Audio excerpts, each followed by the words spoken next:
शिखा की नई नई शादी हुई थी। उसका मायका और ससुराल दोनों कानपुर में ही थे, इसलिए उससे मिलने उसके भाई अक्सर आते जाते रहते थे।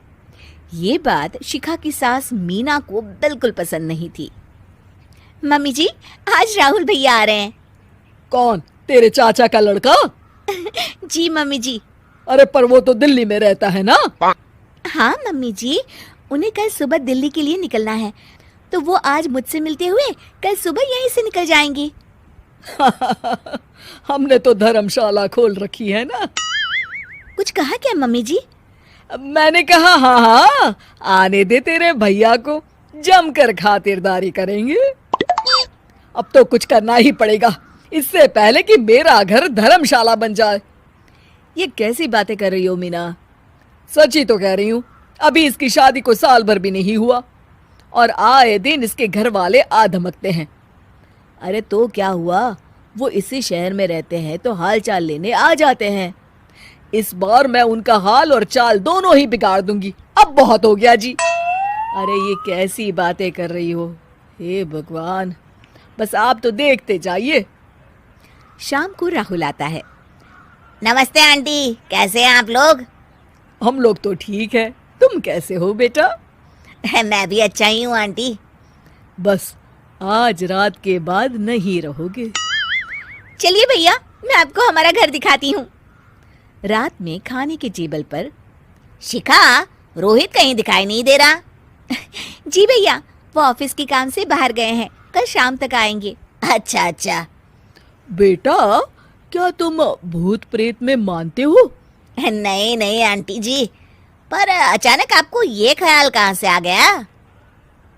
पता नहीं क्यों, कभी कभी मुझे लगता है जैसे रात के समय बैठक में कोई घूमता रहता है। ये आप क्या कह रही हैं मम्मी जी? हाँ, तुम लोग घबरा ना जाओ, इसलिए मैंने आज तक इस बारे में कुछ नहीं कहा। ये आपका वहम होगा आंटी जी, ऐसा कुछ नहीं होता। हो सकता है। चलो अब मेरा सोने का टाइम हो गया है तो चलती हूँ मैं। शिखा बेटा, राहुल के सोने की व्यवस्था वहीं दीवान पर कर देना। जी पापा जी। अब चलिए भी। अच्छा, तो बैठक में सोने वाले हैं साहबजादे। क्या बड़बड़ा रही हो? कुछ नहीं, आप सो जाइए। मीना और महेश के सोने के बाद शिखा और राहुल आपस में बात कर रहे होते हैं, तभी डोरबेल बजती है। अरे आप! सरप्राइज! काम जल्दी खत्म हो गया तो मैं आज ही चला आया। ये तो बहुत अच्छा किया। देखिए राहुल भैया भी आए हुए हैं, आप दोनों का मिलना भी हो जाएगा। कैसे हो रोहित? मैं तो ठीक हूँ भैया। शिखा, मैं भी आज यहीं सो जाता हूँ, राहुल भैया से बातचीत भी हो जाएगी। अच्छा अच्छा, ठीक है। मीना आधी रात को उठती है, कंबल मुंह से पैर तक ओढ़ के डंडा लेके बैठक में आती है और देखती है दीवान पर चादर ओढ़े कोई लेटा हुआ है। देखो तो कैसे मजे से सो रहा है बहन के ससुराल में। मीना ताबड़तोड़ 4-5 डंडे मार देती है। अरे मर गया, अरे बचाओ बचाओ, कौन है? मीना जल्दी से अपने कमरे में भाग जाती है। हे भगवान, ये मैंने क्या किया? ये रोहित कहाँ से आ गया? लगता है ये नालायक राहुल मेहमानों वाले कमरे में सो गया होगा। आज तो इसकी खैर नहीं।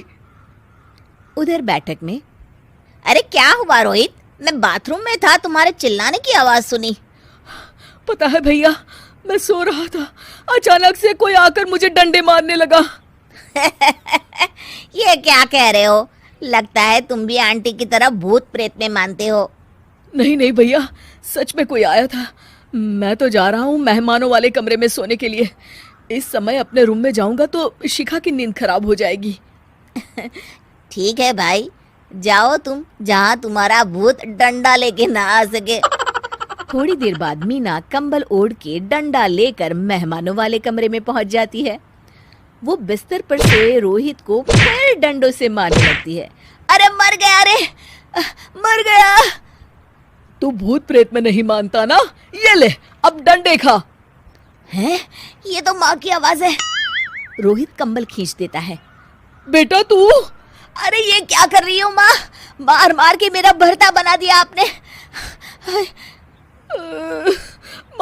दे मेरे लाल, मैंने तो तुझे ही मार मार के लाल कर दिया।